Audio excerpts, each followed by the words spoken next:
Well, let's switch gears. I recently did the first interview with Hernandez Govan, who just beat a murder conspiracy involving Young Dolph. Right. A couple days later, after he was found not guilty by a jury, he flew to LA to do a Vlad TV interview. This was like the biggest thing on my channel. What was your take? Did you watch the interview at all? I did. What's funny is Okay. I was actually going to DM you, like, yo, you need to get that interview. Even though I'm a major Dolph fan, it's still a historic thing, you know what I'm saying? Especially to hear that perspective, but I did watch it. Do I believe everything he said? It doesn't really matter. But it is what it is, right? Well, I generally believe what he said. Yes, there was probably a few things that are omitted here and there, but at the end of the day, because people like to say, police were glad that Young Dolph was dead and didn't want to prosecute anymore. That's bullshit. That's bullshit. Police threw everything they had at Hernandez. Yeah. They were trying to indict him. Well, they indicted him. They were trying to convict him. Right. Right? They were trying to put him in prison, potentially for life, over his involvement in Young Dolph's murder. They were working very closely with the family and so forth, and they were trying to lock him up. They were not going easy on him to any stretch of the imagination. But everything was laid out by the state. Every text message, every phone call, and the only witness was one of the shooters who hadn't gone to court yet. That's trying to take, some time off his own, situation, which potentially is life in prison. And the jury took less than 3 hours to deliberate. A murder case with life in prison. What does that tell you? When a jury, look, if it's somehow gray area and those 12 jurors understand how serious the repercussions are, they would have spent at least a few days deliberating. The fact that, because his lawyer was there also, Manny Aurora, who's Gucci Mane's old lawyer, as well as Lil Durk's lawyer during the shooting case, he said it was less than 3 hours. He said that if you count like the instructions and some of the, the office stuff that has to be done, it was really more like an hour and a half. So you mean to tell me that a jury that sat there and listened to every single piece of evidence came back with a not guilty plea that quickly, he's still guilty? I just don't believe it. I mean, I don't know, bro. I'm biased. I ain't gonna lie. You're a Young Dolph fan? I fuck with Dolph, bro. Yeah. And it's like, I'm not trying to be disrespectful or anything like that. And at the same time, it's like, you don't wish prison on people. Jook got killed. One of the shooters have life. The other one's facing it. Whatever. Whatever. And if he had anything to do with it, even though he clarified that his daughter's death was not revenge for Dolph, it was a robbery situation. Well, if he had anything to do with it, that's your karma right there. Your daughter got killed. Other than that, I don't know. It is what it is, right? If he didn't have nothing to do with it, great. But the fucking involvement and, it didn't come out of nowhere. But you beat the case, you beat the case. Live your life. Well, there's some interesting parts of this case, and we talked about this during our interview.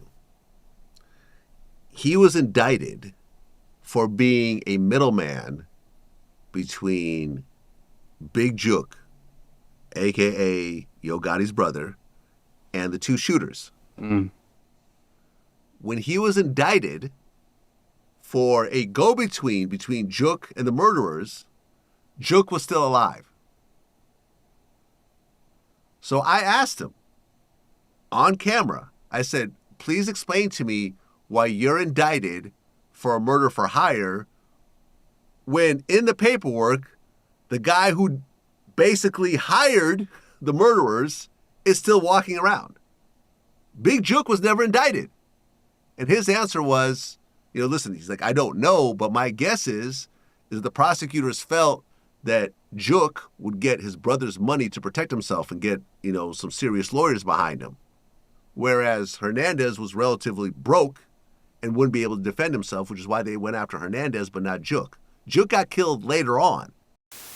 Did the prosecution intend on charging Big Juk for the Young Dolph murder? Because later on, Juk is sort of involved in this whole case that you're now in at the time. Well, in my opinion, like, how do they charge you but not him? How do you get indicted but Juk is still walking around? I don't get that part. In my opinion, if they wanted to charge him, they could have. The same evidence that they said they had against me included Juk. They had against Juk, right, if not more. Exactly. I think I was singled out because maybe they knew I didn't have the resources that Juk had. Oh, because his brother's Gotti. Correct. Uh-huh. And so, you know, with that being said, I think that the plan was to arrest me and to try to put the squeeze on me and, you know, I guess develop or help materialize whatever they were trying to do. Explain to me that, okay? I tell you to hire a couple killers to go kill some of my enemies. You get indicted and I don't? Explain that to me. No, I mean, that's a valid point. I don't know, bro. It's just I feel like when you're a fan of somebody, you kind of feel like fuck everybody that has something to do with it. Okay, so you're biased. That's cool. Yeah, I'm admitting to it. I'm not even, you know. Yeah. And look, we went through the whole case together. Yes, there was a bunch of phone calls and text messages between Juk, Hernandez, and the two killers before the actual murders occurred. None of the text messages have anything to do with the shootings or the killings. And the phone calls were not recorded, and we have no idea what was talked about in the phone calls. No. The only person who says this is what we talked about was one of the killers. That's fairly weak evidence, if you ask me. You want to give someone life in prison because he talked to some of the people who did it? He admitted to knowing everybody. He admitted to knowing Juk. He admitted to knowing the two killers. That doesn't mean that he had anything to do with this shit. I know Big U. Me and Big U talk. Am I involved in this RICO case? No, because we didn't talk about shit. Right. We talked about shit that got nothing to do with what he went to jail for, right? But this to me was the most intriguing part of the whole interview. Like a week before they went to trial, he signed a 10-year plea deal. That plea deal was sent back to the family before the DA signed it, and the family said, we don't want to accept this. This is not enough time. So the plea deal was ripped up, and he went to court only to win. So Young Dolph's family basically freed him. So I signed the deal, and they took the deal, and they went to the family, and the family rejected it and said they didn't, no deal. The family of Young Dolph. They have to accept that. They have to accept it. They don't have to, but for whatever reason, the DA was dancing to their music. Okay. And so when they rejected it, it was trial because I wasn't taking the 15. That's a fucked up way of putting it. Well, I mean, ultimately, I think it was a good thing because if he didn't do it, he should be freed. But there's a lot of people that do shit that they don't have the evidence to get you on. You know what I mean? Look, there's a lot of technicalities. They just needed this and they didn't have it. You know? So it's like, because why would you sign off on 10 if you didn't do it? Because you're facing life. You're facing life. You've already been to prison multiple times, so prison doesn't terrify you the way it does certain people. You sign off on 10. You've already done, I think, 2 years on house arrest. And it's a state case. You could probably get 50% of the time. So you could potentially come home in 3 years, as opposed to life in prison if you blow trial. I think a lot of people would seriously consider signing that, me included. You wouldn't consider signing that? If I didn't do it? If you didn't do it, you're facing life. If I did do it, I'd sign it. If I did, but if I didn't do it, I'm not signing shit. I'm going straight to trial. And there's another case that I'm sure we're going to talk about that a deal has been offered and apparently refused. I'm sure we'll get to that soon, but that's another perfect example. Which deal? What are you talking about? Just so I know. YNW Portland. Okay, we'll talk about that in a second. Look, I would definitely consider a plea deal. If I was told, listen, sign this, you'll get out in 3 years, blow trial, you'll do life. Even if I didn't do it, I think I might sign it. Considering how bad it looks, considering my past criminal record, considering that I know everybody and how it can be presented in court and everything else like that, I would seriously consider it. And I don't think it's that crazy to sign a plea deal. By the way, have you ever heard of somebody signing a plea deal and the DA ripping it up and going to court? They rejected my plea deal. What do you mean? The state offered me a plea deal in my case in Boston that I had for assault with a firearm. They said I was chasing somebody with a gun. They came up with a plea, a probation plea, and I was like, yeah, I'll take that. 2.5 years probation. I'm like, yeah, let's do it. Fucking sign whatever. They brought it to the judge. The judge rejected it. Oh. Yeah. So you get plea deals that the judge could ultimately throw out? That's a thing? It's an offer. Oh. It's an offer, and the final decision is this. So they offered me 2.5 years probation. And he was basically like, well, this is a gun case in which they said you're chasing somebody with a gun trying to rob them. And a year ago, you just got released from prison for another firearm case. The judge told me you need to go back to prison. Some time elapsed. They ended up still giving me that same plea, but he added on, I'm going to give you the 2.5 years probation with a 2.5 year suspended sentence and a promise that if you violate once, you're doing the whole 2.5 years. I don't give a fuck if it's the last month, you're going to do the entire 2.5 years. And that was my sentence. So they can reject it, they can send it back, they can alter it, they can whatever the fuck they want to do. Yeah, I guess due to my ignorance of this whole kind of situation, I just assumed that once the DA brings you a plea deal and you sign, that at that point they've already countersigned and it's ready to go. But I guess that's not the case. Well, the final approval would be through the judge. Right. But have you ever heard of like the family of the victim getting a plea deal thrown out after it was signed? I haven't personally. But I guess that happens. I don't know. Yeah. Look, man, at the end of the interview with Govan, if you watch it, I say multiple times, you need to move out of Memphis. Oh, yeah, 100%. You need to get out, you need to get out, you need to get out. And you know what he says, which I've heard so many times before by people who ended up dying afterwards? I know how to move. Is there a priority for you to move out of Memphis?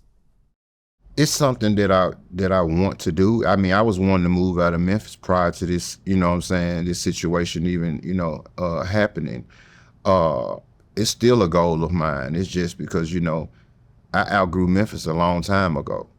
Am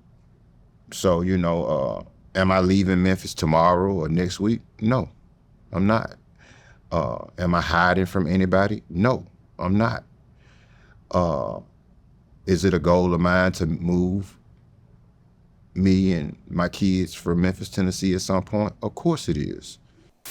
All right, well, if that happens, I'm sure me and you are going to talk about it, and I'm going to make a video on it, and it is what it is. Yeah. Mo3 told me that. FBG Duck told me that. You may know how to move, but you don't know how other people are moving. Bro, I'll get security. I don't give a fuck about what people think. I'll come in here with the fucking Navy SEALs. I don't give a fuck about that. Yeah, I'm getting security, bro. They can do all that gang. Oh, I know how to move. All right. I'm not going to no fucking Memphis. I'm not going to no fucked up area. I'm not doing, I'm in bougie shit. I was just in Europe. I'm going over there. I don't want to fucking go to the hoods and I'm straight. Yeah, look, as big of a figure as Dolph was in Memphis and the number of murders and shootings that occurred over his murder. Yeah. With as many fans as Dolph has, all you need is one stupid fan to take it upon themselves to avenge Young Dolph's death. Just one stupid, mentally retarded, autistic, lives at home with his mom at 35 years old type fan to go and get his dad's gun and go and shoot you. Like, that's all you need. Mm-hmm. Like, you've seen stupid shit like this before. I remember, at one point, Hillary Clinton had this whole conspiracy theory called Pizzagate, where this certain pizza restaurant, I think in like Connecticut, they say was being used to traffic children. Some guy walked in there with a gun, to try to free the kids. And I think he shot up the place. Like, you see stupid shit happening based on perception and conspiracy and the internet and social media and so forth. So me personally, when I beat that case, I'll tell my kids, Dad is going to love you from a different state. We're going to go to Atlanta. We're going to go to Florida somewhere. We'll go to California. We'll go in the middle of nowhere. But walking around Memphis right now, because the sad part is that, like, me personally, I believe him. I don't think he really had anything to do with it. And if he did, he was like, okay, look, I'll tell you why I believe him. I think maybe 4 months before the trial, me and him were already talking about doing the interview. He reached out to me. We were having off-the-record conversations, and I asked him what happened. He kind of broke down the whole situation. So here's a guy that's facing a murder case, that's talking freely to a journalist over a phone call, that's basically saying, I didn't have nothing to do with this. No. He was really confident. Like, if I had did it, like, there's no way I'd be talking to anybody about this. I would shut up and let my lawyers do their job because I'm facing life in prison. But he was like, yeah, they're about to drop it. I didn't have nothing to do with it. These guys came over and they were talking about how there's a hit on Young Dolph there's a hit on Yo Gotti from Young Dolph. And I'm like, listen, I ain't trying to have nothing to do with this shit. That's between y'all. Like, and he was telling me all this stuff ahead of time. And ultimately he ended up going to trial. But he was telling me, like, yo, they're going to drop it. There's no evidence about me having anything to do with it. So honestly, based on our personal conversations and everything that came out on camera, I don't think he really had anything to do with it. And if he did, I think it was so slight that you saw what happened in court. And that's that.